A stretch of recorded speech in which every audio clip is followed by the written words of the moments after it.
Hello everyone. Today I'm going to be showing you how you can build a $1,500 computer with some extremely good parts, and I'm just here on my favorite website for just planning stuff and figuring out what to do. PC Part Picker. Now this is an amazing website, obviously, because I'm Australian. I've got the Australian setting, and the prices are the best in Australia compared to the US. The prices in Australia are better. I don't know why that is. They just are. So that let's get started. So pretty much, I'm gonna build or choose the parts for a $1,500 computer, which is approximately $1,100 US, I think. Something like that. Hold on. At the time of this, it's $1,008 exactly, so about $1,000. And yeah, let's have a look. So first, I'm gonna start with the CPU. Now, pretty much you can pick whatever CPU you want. I'll probably start at low tier stuff and see if I can smidge in a little bit more. So I'll just start with the good old Ryzen 5 5600X, 6 cores, 12 threads, nothing to complain about. Don't really need a cooler because it includes a stock cooler. Let's choose a motherboard. Now, with sort of functionality and chipset, the MSI B550A Pro right here is a really good price to performance build. There's a little bit of cooling on the VRMs. If you want to overclock, you do have the capability. And it's just a nice, clean build. So as we see, parts, it's just a BIOS version. Nothing really too bad there. Memory.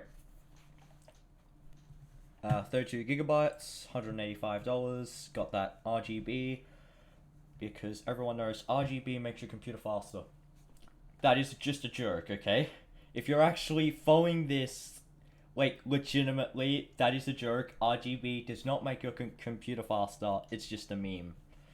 So for the SSD, I'd recommend at least a 500 gigabyte. Go a Crucial P2, really good price to performance range. You could spend the extra $20 on a Samsung 970 Evo, and I'm gonna grab a 2 terabyte Barracuda. Okay, now I'm gonna choose a case. Usually the case, you want something extremely good to cable manage in. So for that, I would either pick Corsair or NZXT, and the NZXT H110 is an absolutely beautiful case to build in, but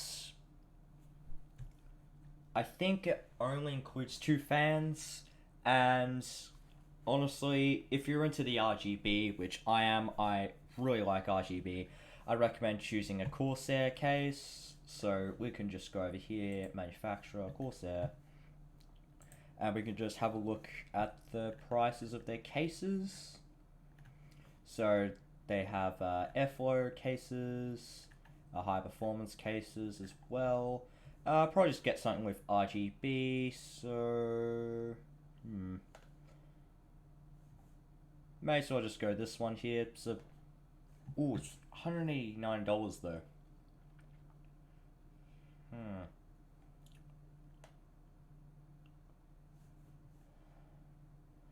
Well, the white one's 180. So I'll probably just go the white one for now and see how that racks up with everything else. Okay, so we've got, a little bit of breathing room here, so I'll just go with the power supply. Now, usually with the power supply, you don't want anything too crazy, but with the RTX 30 series graphics cards, they do spike in power a little bit. So for that, I'd probably recommend either a 650 or 750 watt power supply. Really depends on what sort of graphics card you're using, but for this build, either a 3050 or 3060, pretty good option to go with a 650 gold rating 80 plus. power supply, and I thought I saw one down here from where?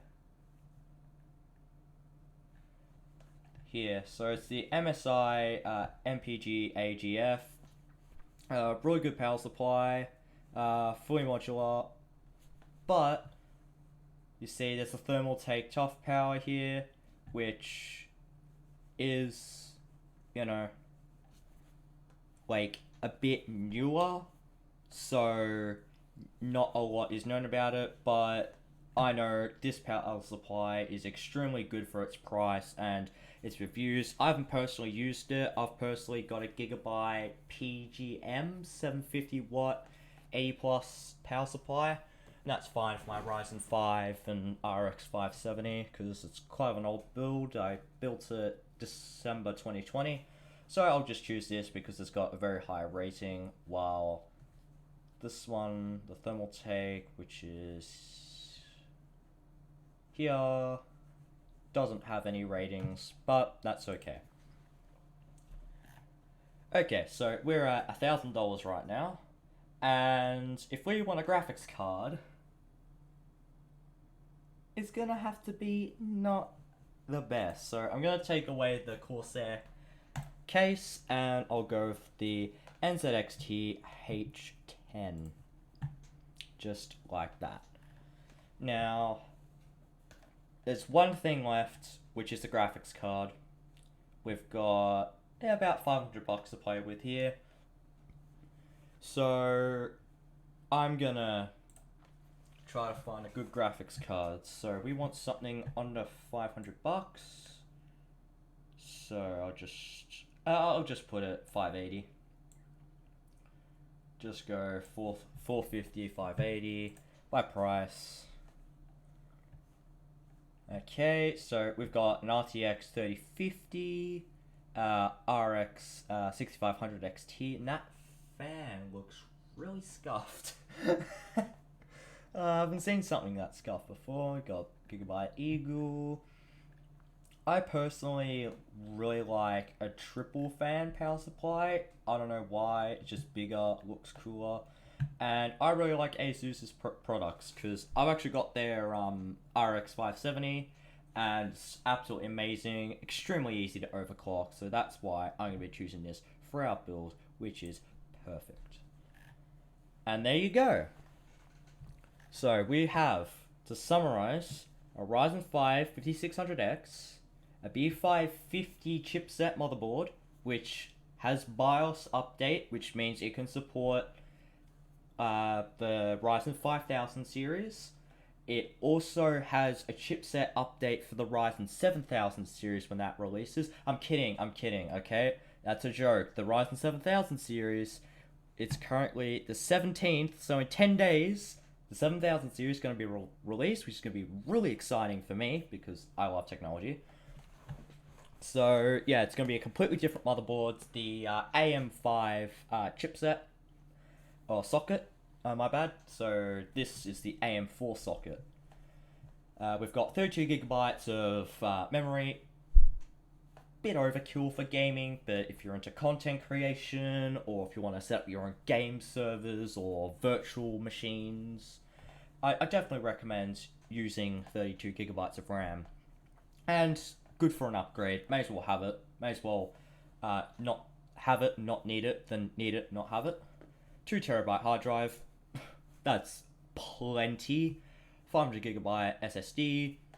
You know, really depends. You could have a 250 if you want. I've got a 250. I've only got like 10 gigs left on mine, so a little bit iffy. But yeah, definitely recommend a 500 to 1000 gigabyte SSD for your budget. If you're not budget, you're going a little more than maybe a 1 terabyte, possibly even a 2 terabyte. Maybe go with the Samsung 970 EVO or 980 Pro. And for the Asus RTX 3050, you know, $489, not too bad for the 3050. I remember when this was first released, I think it was $750, this exact graphics card. It's like smashed in price. Next, we have the NZXT Mid-Tower Case H510. an extremely good case, good airflow, amazing for cable management. And to finish it all off, we have the power supply, 850 watt, 80 plus gold power supply. You know, you could get away with a 550 80 plus bronze, but this is good for energy efficiency, wattage, and price to performance. And here we have $1,481.83. That's in Australia.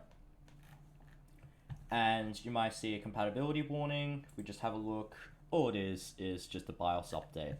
So if you're watching this in America, I can either copy this, or we can go here, United States, and remember earlier it was $1,008, it's now $691, but the graphics card, there's no price available, so to compromise for that, I'll pick a new graphics card. So it's just an RTX 3050. Now, I know that the EVGA is an extremely good graphics card, and it's, like, really good. Hold on, that's the exact same graphics card. No, it's the exact same. Yeah, I'll just choose that one. I don't know why that didn't show up. And there we go, $1,051, little more than 1,500 AUD, but still a very, very good deal for sort of a mid-range computer. Now, thank you everyone for watching. I hope you enjoyed this video. Maybe you could follow along, use this as a guide. If you want, you can leave a comment and the community could help you out a few things. And if you want another video like this, please let me know and I will make it. That's it for me, and I'll catch you in the next video. See ya!